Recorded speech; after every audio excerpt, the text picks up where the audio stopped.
Rugged, lightweight, comfortable, handcrafted rockin' leather boots. Made to work all day and be out all night. Check them out at rockandleather.com.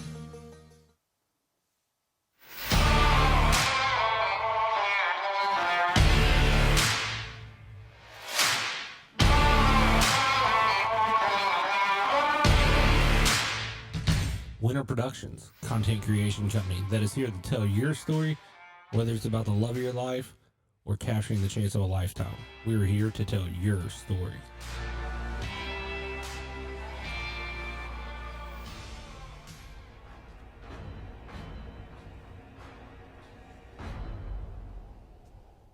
Welcome back to another episode. Actually, this ain't another episode. This is the first ever episode. We're trying something completely new. We're gonna try to video all these, and that's the goal. It'll be videoed. It'll be over on YouTube. I'm trying to fix my hat, trying to get this all figured out. Trying to hope technically difficulties doesn't happen. Can't figure out my left to my right. So man, this is gonna be a train wreck. Probably so. So actually, we're gonna have Harrison. This is going to be the first ever episode of Life Between the Volleys. We're nowhere near set up how we want to be set up, but this is how it's going to work for the first couple episodes while we get some more stuff built. So let me see if I can give him a call. And I'm probably, oh, yep, there it is. It's gone. Probably going to mess this up like the first 3 or 4 times. Oh, I lost that. What's up, man? Not much. What are you into, man? Not much. Can you see me and can you hear me? And where did your face go? I'm hitting all kinds of buttons. This is just lovely. Oh, this is so difficult. My brain can't work. Oh, what did I just do there? I tested this a little while ago. Why am I not seeing your face? This is how well this is going to go. I see your face, but I don't see your face on the streaming part. Turn your camera sideways if you don't mind. We'll start with that. That'll help it out. If it don't, okay, it auto rotated, but let me go. I'll tell you one thing. Technology is not my friend right now. You know what I mean? I know what you mean. Well, we're going to talk about some lovely stuff, and I am trying to figure this out. Why is my brain not working? I literally, you know how you test something and it doesn't work? Oh, why does it not? Oh, application capture, display, FaceTime. It's actually capturing FaceTime. But are you on my phone? No, it does that too. Huh. Oh, well. We can get started as I sit here and play around with everything and try to figure out why you're not showing up in the right place. I do not know.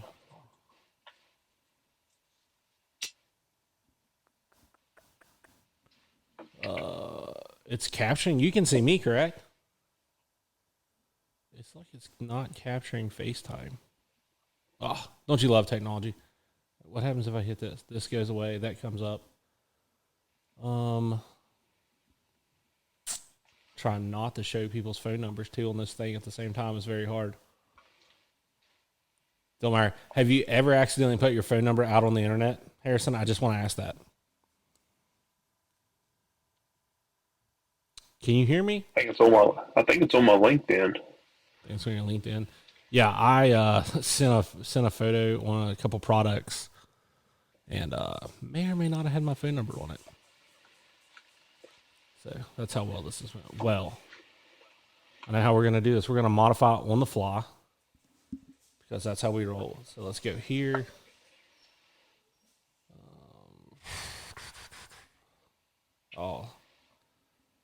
You know, the first one can't go right. That's only window capture.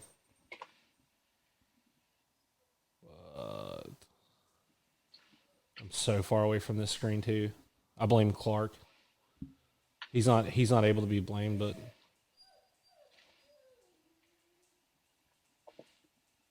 man, you pop right up like that's the right. Oh, there you are. Okay, here we go. Now I've got it. I don't know what was wrong. I just can't outwork it. Hey, man. So we are gonna talk about I don't know what. Although I love your shirt. That's a plus. So let's just go with like this was what we should have been doing the whole entire time was something like this. We're just idiots and couldn't. I'm the technology one and couldn't figure out that we should have been doing this because driving and meeting every week was not going to work, was it? It was tough. It was not going to work. With small kids, it just wasn't going to work. Because you've got a little one, I've got a little one, and I have two little ones. It just doesn't work. And that's where we ended up here. And that's why we have Studio version 1. Studio version 2 is hopefully being built right now by Clark, which means I actually get a desk and not a table with a tote with a computer on top of it with a camera behind it. It all gets built in the one thing. And Studio 2 is actually, that would be Studio version 1, version 2. And Studio 2, which will be the one we're building hopefully this summer, we're actually going to have a full studio. Everybody, that'll be exciting when that gets done. But no, we're going to let's talk a little bit about what, just this, like our lives in general outside of trying to hunt as many days as we could and like what we noticed about ourselves this year. I noticed by the end of it, I'll go first. It started out really, really well for me. And then I hunted through what was difficult hunting and it became very sour and I hated it. And then I liked it for like 3 days and then I really hated it for 4. I think you can agree with like how that went. I know you didn't get to hunt as much as you wanted to, but I mean, life, I think that's something a lot of people don't get is like, man, like we hunt hard when we do get a hunt. Oh, yeah. We hunt very, very hard, and I think it takes a toll on our families. And so shout out to Michelle and Katie for dealing with the crap we do. They're the MVPs. Yeah, but I mean, we're going to make it, as we said here, and we're going to talk a little bit about future plans and stuff we want to do and like in our life and stuff. I enjoyed getting to travel this year. You didn't get to travel as much or any at all. No, I didn't travel at all. Next year you're planning a little bit of travel, which I've got a little travel, and we're taking you with us on a couple things and hopefully some more stuff I can't spill the beans about that's happening actually behind the scenes. I can't even tell you what's happening. It's like secret squirrel stuff that will come out eventually with some stuff going on. But hopefully the goal is this year for me is to this whole camera thing. I gotta push it harder. So I went to NWTf, somewhere I recommend everyone going to. It was a lot of fun. You definitely can't beat it. Got to meet a lot of people. And I'll tell you some of the coolest people I met. And it was interesting because like we'll get into that in a second. But it was very interesting to be there and meet people and talk to people. Probably one of the coolest people. I mean, there was a ton of cool people. Let me say that first. I spent way too much money, way too much money. I will bash. I'm not trying not to bash a company that me and you both love, but like they have peed me off here lately. And that's our old friend Optifade company. They have, I got a bill the other day and I was not happy. I thought lifetime warranty meant lifetime warranty. I got a bill though, which I was not happy about, but it's the last time they'll get fixed. So everything's going on. Hold on a second. What's up, bub? Oh, okay. So Asher's running around the house. Wife's putting another one to bed, so we'll see how this goes. There's definitely a game plan as far as like who I met down there and everything and how that's going to play out. Obviously, as you see, there's a couple companies, you can't see them on screen rolling, but there's a couple companies scrolling on the screen that we have partnered with at least one other company other than my production company that I had to start because it became too good of a thing. So we had to kind of start one. I'm talking to Harrison right now. You want to go watch my Sure. Here, come around here. Come around here. Say hi to Harrison. Here, I'll give you my phone after you come around here. Hi. What are you doing, bud? What are you doing, bud? Oh, Hi. What are you doing, buddy? Well, Mommy's putting my brother to bed. Remember? I can put. Are- It's nighttime for Weston. He's good. Yeah.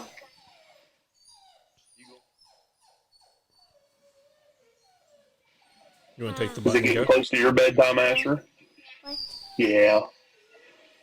Yeah. I go to bed at 16 minutes. I like to go to bed at 16 minutes.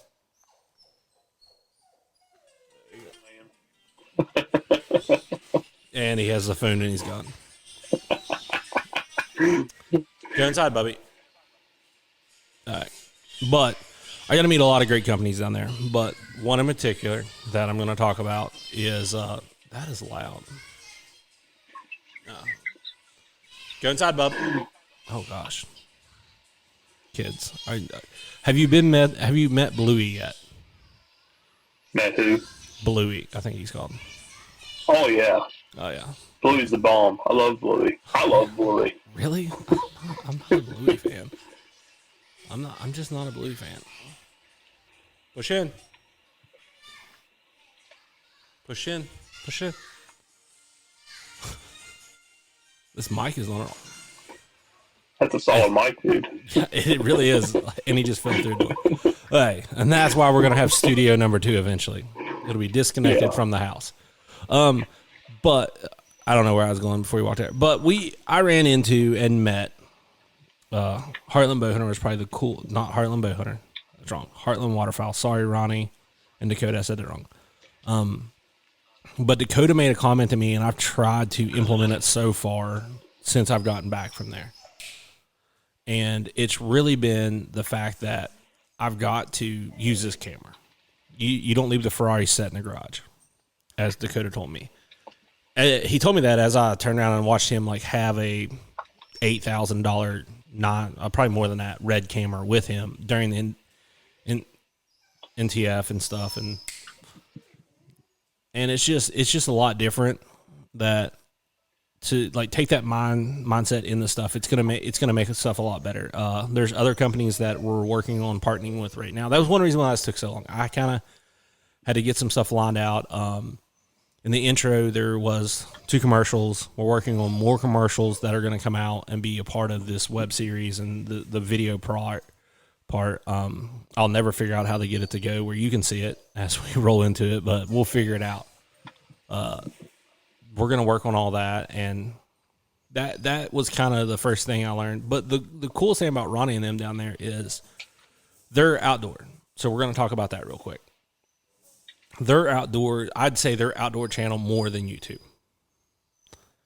No one watches outdoor channel. Do you you watch? You probably consume as much YouTube as I do. I mean, it's insane amount. Oh, this pup is about to drive me up the wall. Might have to kick her outside. Hold on one sec. Kicking her outside.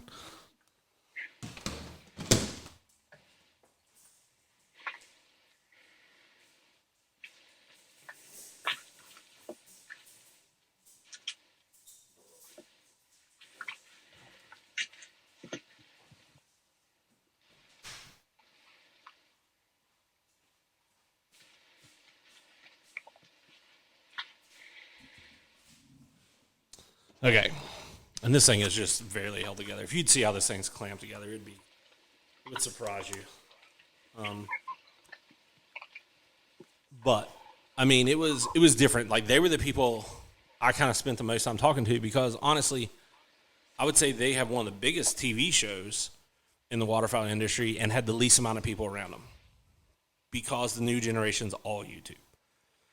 That's kind of why one of the sponsors, Rock and Leather, was very clear that if he was going to be a part of this, it needed to be video.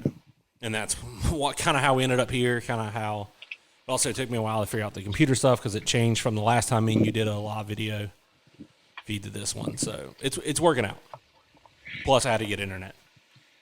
Shout out Starlink. Starlink's best. Do you have Starlink yet? Yeah. That's what I'm on now. Is it not amazing? It's a lot better than Frontier. It's a lot better than anything.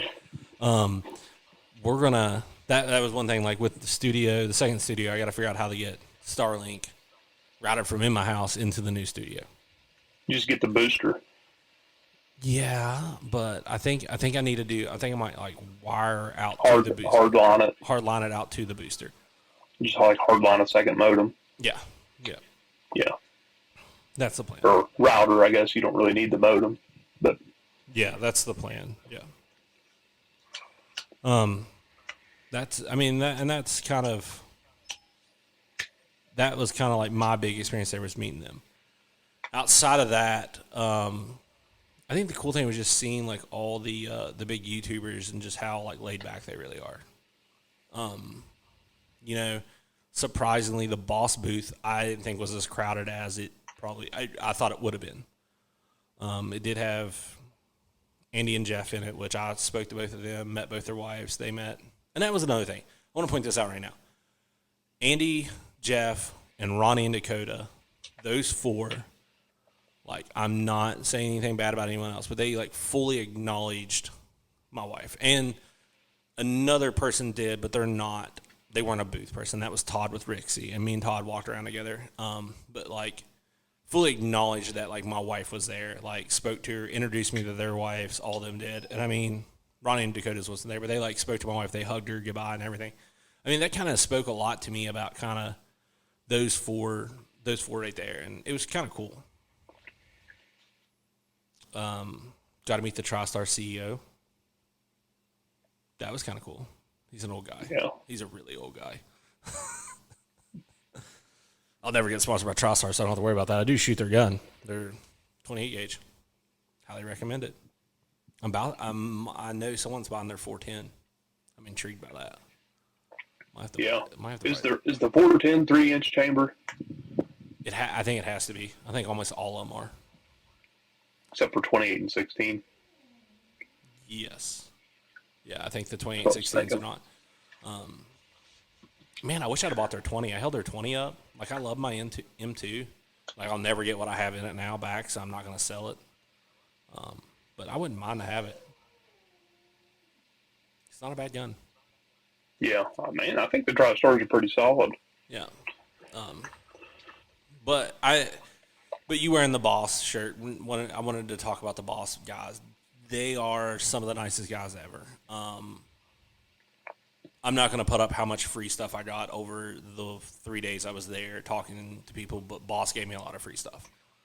And when I say free stuff, I'm not, I got a sticker, I got this and that. No, I got, like, legit merchandise that I will use and have. Like, we'll just put it that way.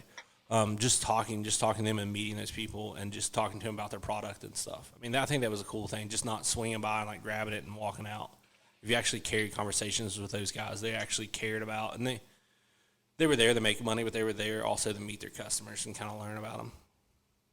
Yeah. I think you would have really enjoyed talking to those guys. Yeah. And I'll also bring up that the big thing from Boss I'm waiting for is the March whatever release of the On the Road with Boss with Andy and Jeff. I think that's going to be the next big YouTube series that comes out. I think it was smart of them to do that. That's going to do well. Yeah, I think Jeff and Andy. I think Jeff by himself can do a really good job of, like, carrying a TV show and, like, that style of stuff. But that, like, where I'm getting at is, like, the two big booths that were there. Three big booths, I'd say. In the waterfowl world, that were, like, on that were like personalities were the hunting public. They're not really waterfowl, but their area was like I tried to avoid it. There were so many people around them. They needed a 4 times the size of the booth they had, and the 24/7 guys, which were super nice. Yeah. I talked to them for a second, but man, they have a big group of people that follow them around. But yeah, I mean that was kind of like my trip there and stuff. A funny story. This is for anyone who would have wanted the Rolling Thunder BSOD or whatever call. Is that what it was called? That was released. I may or may not have messed up and could have got one of those, like one of the numbered ones. Did not realize I could have done that. I wasn't paying attention. Like I was kind of intentionally there to get it, but like I didn't follow their social media and watch every bit of it to kind of figure out how it worked. May or may not have like missed the whole like people like they get people walking out there handing out the leather patches. So like the guys walked right by me, and I thought they were just giving away leather patches that were like useless. Like from the day before, people were giving away their leather patches. Nope, it was not. It was clearly the ones for the call, since the guy right beside me got me one and then explained it to me, and I was like, oh, I screwed up. But sorry, Will, Sean, y'all didn't get a call. But Sean did end up with a nasty call that I have one of them also. Shout out to Devin from Singleton. Ended up with a really awesome ult from him that I'm pretty excited about for next year. That was a booth too that was very interesting. You would have like went crazy in the banded booth. Not over their merchandise, over the people there. To just stand there and have a conversation with them. I mean, you had Devin Singleton, Lane Dunning, the guy from Cadillac Creek, Rusty Creasy. Toby from Cadillac Creek. Okay. Toby Brolin, Mustang. Yeah. He was in there. Toby. Rusty Creasy was in there. And they were like one or two other ones, like big names there. Like, and like the bandit booth, like kind of got shafted on their location. I don't know how they did, but they kind of got shafted on their location. They were like put all the way in the corner, like away from everything. But yeah, I mean, that was kind of the trip there. It was a lot of fun. Going back. Definitely going to get back. Don't think I did anything too embarrassing. Well, I know one thing, but I'm not going to admit to it on here. And it was like a simple embarrassing thing. We'll just say spilling some coffee. Trying to readjust stuff while you're talking to someone is not a good thing to do. Especially not when you're in their booth. Dirty Duck booth. No, it wasn't their booth, actually. It was their coffee. Shout out Dirty Duck. Spent a lot of money there. I spent a lot of money there, but, man, they were clutch. Coffee, like, if you bought their copper mug, it was like $20, I think. It was free refills. So, like, if you bought it, like, if you were going to be there multiple days and you bought that, like, you just swing by any moment and refill your cup. Cold brew all day long, hot coffee. Dude, I drank so much coffee. Like, I was sweating at one point in time because I was drinking too much coffee. But, I mean, that's typical me in waterfowl hunting. I mean, I did only spill coffee 3 different times, a full thermos inside my bag. But it's pretty good. Yeah.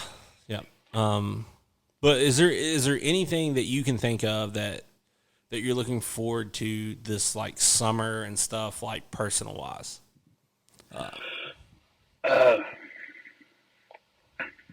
No, I'm still.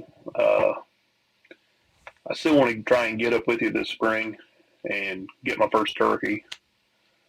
I'm still, that's kind of been a reoccurring theme the last couple of years. Still want to try and capitalize on that this spring. And as far as this summer, I don't know. I haven't even thought that far ahead, to be honest with you. I mean, there's like multiple times I'm like, yeah, I just need to pony up and buy this from. I mean, everybody knows we use Lucky Ducks. Like, I'm just like, I need to pony up and buy some spinners. I need to pony up and buy this. I need to pony up and buy that. Yeah, but so, I mean, there's got to be something fun you want to get into. Like I want to do some like predator hunting and stuff. I think that'd be fun. Like on the low end scale. Like I'm not hardcore in it. Like we screwed around and didn't hunt like coons or anything because season's out now. But like doing like fun stuff, maybe some like nuisance crows or something at one of our farmers' place or something. I think that'd be fun. Just something fun like that. Nothing like high stress where it's like spending $5,000 for a night for a thermal scope for me to use it 4 times. I'd like to do a little groundhog hunting. Really, I mean, every farmer we hunt on. I mean, they've more or less told us multiple times. You know, if you see a groundhog, kill it. Yeah. And I mean, it'd be a good way to pay them back. You know what I mean? Yeah. If we can go out and shoot a few groundhogs, that'd be pretty fun. Yeah, that would be fun. I don't know what I'd even take. Gun wise, it'd be very relaxed. I don't know. It'd be pretty chill. I need to practice some longer range shooting though for that. Well, my 22-250 is nowhere near sighted in enough for that. So, I mean, that's perfect. It's a perfect gun. Someone else just needs to sight it in the rest of the way. It's like pop ladies. Yeah. I actually think I need to send my scope back. I was talking to someone, and I think that's what I'm going to do. Is I got a vortex on it, and it's having. I mean, it doesn't want to adjust very well. So I think I'm going to reach out. Send it back. If it's a vortex, just send it back. Yeah. They're just going to send you a new one. Yeah. So I mean, I think that's what I'm going to do. That's what needs done. Yeah. That's what they're going to do. Yeah. Because that's one thing I really like about Vortex. I mean, they've got different tiers of scopes, but every one of them, if you have an issue with it, dude, just send it, just ship it off. They're either going to fix it or replace it. Most of the time, I think they just replace it. Yeah. According to some of the guys I've talked to that have done that. That's one really great company that stands behind their product. Yeah, I picked up a Vortex. I'll never figure out what it was. It was on a shotgun in the TriStar booth, and like I got in there and I was talking to like Dakota and Ronnie, and they were like, "Hey, check out this scope. This I think it was a red dot. You could hold it arm's length away and still see the red dot, clear as day. It was like I've got one on a 22 pistol that's like that, and it's like dead nuts accurate. Yeah, like you can hold it really far away, like hold it completely the back of the gun, and you can still see down the sights fine. Yeah. So you don't have to it's not a big rush to kind of adjust yourself. It's pretty nice. Yeah. But I don't know. I think we got a couple of trips planned. I think we're going to go to Pigeon Forge here in a couple weeks. Just a weekend trip, and then we'll probably end up going back down there later this summer, maybe, or I don't know. We've got a few things planned for Forrest. We was going to go to the aquarium and the zoo one weekend. Just a lot of small weekend trips. I might have to join you on that zoo trip if you're gonna day trip it or something. We might have to. Yeah. We're just on a day trip, probably Columbus or something. Oh yeah, Let's do that. Let's do it. Let's plan that and let's do it together. It's definitely one I want to do with you. That's one of ours. I don't know. I think we're gonna have a down south weekendish long trip. I gotta pending some items that might turn into a guy's trip, so I might be hitting you up, see if you want to do it. I can't talk a lot about it because I don't know who all knows about it yet, what all's going on there, but that's going on. Be a fun trip. We're gonna go bow fish. We're gonna go bow fish. I think that's what I said. So we might have to take my boat, or actually, we could probably just take my dad's boat. Yes. Yeah. You still have your lights and generator? No. We can take spotlights though. Spotlights and a bunch of DeWalt batteries. We'll be fine. Yeah, with the new lights. I mean. Yeah. It's not like it used to be. Speaking of lights and boats, I am working on rewiring or adding lights to my boat. That's kind of an off-season thing, plus fix a lot of hydro decking that I messed up on some of the last days. Rooster tail lights? Yeah, I'm putting a set of roosters on and a set of under the rails. We got one side in. I like the under the rail. We're going with red. Yeah, dude, it's way better for your night vision. Yep. It doesn't mess it up. You know what I mean? Yeah, that's why I'm going with that, and I'm going to do red on the rear. Yeah, that'd be cool. Yep. Yeah, that's like a huge pet peeve of mine. People will put like blue and green lights like under the rail, which is, I mean, it looks cool. But dude, like if you are in the situation where like you are pulling into your spot and then you're like chucking decoys out and away, nose the boat up, and you're like, okay, get ready, we're late. Because birds might start flying. Dude, having those red lights is a huge advantage because you don't have to let your eyes adjust that much. You know what I mean? Versus, how bright the blue and green are. It takes me a minute anyway. So and the red's just a game changer in my opinion. Yeah, oh yeah, completely. So there was a boat. Reaper was the only boat company at NWTf. They had a 15-foot boat in there that had orange interiors, but which looked good, but on the outside of their rails, which is something that I would totally want, but it would have to be put in at a manufacturer because I don't even know where you begin to like run these wires and stuff. I didn't thought it looked kind of obvious. If I'm feeling around this boat, like how'd you route this stuff? Where does this chase through at? But they did white LEDs under the outside of the rail, so it would shine like the water and stuff. You could almost bowfish with that. You probably could bowfish with that. That's pretty sick. On like a small scale, yeah. No, but that's kind of like our plans are. We're going to back to Michigan. I'm going to look around up there, maybe do a little sightseeing for some public early teal hunting up there for us. We'll look about a couple goose spots that maybe be able to work out while we're up there. Make a couple stops. I don't really know. I don't really know if those farms get very many geese off the golf course in that area. There's a lot of golf courses, and I might be able to get us where we can get on the golf course one day. They close it. Cool. They close it one morning. We hunt it. But that's kind of the game plan. There's some public land up there and stuff I'm going to check out for us while I'm up there. Other than that, we are going to do like a zoo trip like you, and then I think we're going to do a Amish trip one weekend, and then the trip down south, however that plays out for whoever. Other than that, I don't think I've got anything planned. Got some stuff I want to do. We'll see how that plays out. Other than that, until hunting season, I have no trips planned. Once hunting season comes around, that's when it'll kick up and start. I know I'm definitely hunting Ohio again next year. I already bought my license. And we'll be going back to Arkansas, of course.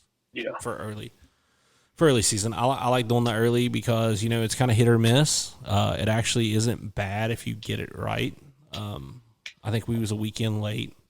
That kind of hurt us. And then trying to learn that when there's not as many birds and there's a lot of pressure was rough. But we're gonna figure it out. I think that's all I really got. Just kind of wanted to test this system out and see how it worked, and I think it worked fine. It seemed like you could hear me, other than my faultiness of trying to figure out how to get you on the screen for a little while, which I don't know what that was about. Looks like I just need to try to reset it or something. Doesn't matter that you can't tell what's going on, but yeah, it's worked good on my end. Yeah, it's perfect. This is done a lot better. This will be the first ever episode of Life Between the Volleys. The next episode will actually going to have Forrest Carver Hall on it, and me and him's going to go in a little bit into depth about the name of this podcast, because I got to give credit. It comes from their podcast. It was one of their hashtags, and I agree with it. I think we need to talk more about our lives outside of waterfowl versus the life inside of waterfowl. We got to talk about it when we're waterfowl hunting, but there's a lot that goes on outside of that I think needs talked about, that kind of drives us back to it. For us, it's kind of the media side. For me, it's the media side of it. For you, it's the calling. I think that really drives you a lot about waterfowl hunting. Oh yeah. Yeah, it's all about the call. I think you could easily convince, if we had a place for you to do calling contests, to get you in the calling contest, which I'm still going to convince that one day. I'll do it with you. I'll do it with you and get last place. Look at it that way. I mean, my hell, I don't even have a hell call.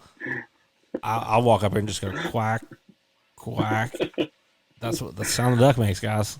Well, I mean, let's be real. Sometimes that lone flat quack is all they want. That is true. Quack. Quack.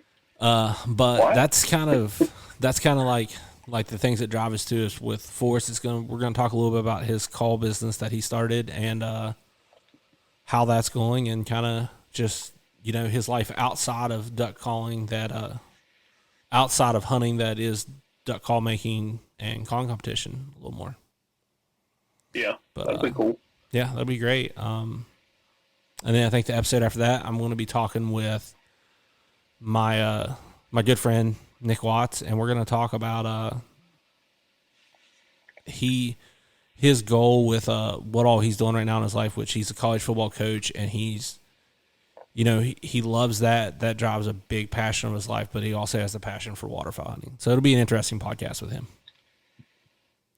So, Harrison, I'll let you go, and I'll wrap this up, man, and we'll catch you down the road. All right, good deal, man. Good talking with you, and we'll do it again soon. All right, man. Talk to you later. Yeah, bye. Bye. All right, guys. So that was an awesome podcast, and I'm like shaking this thing. It went really well, other than some small technical difficulties. I think this one went well, considering this is the first one, and we're just trying to figure this out. So, like I said, we got Forrest Carverhall coming up, and we got Nick Watts coming up on here. So we'll be looking forward to those two podcasts. I don't know how often this is going to come out yet, because I'm going to go back and interview a lot of people that we've had on here in the past, but we're going to talk a little more in depth about their lives and whatnot. So we'll have at it, and we'll see how it goes. Peace.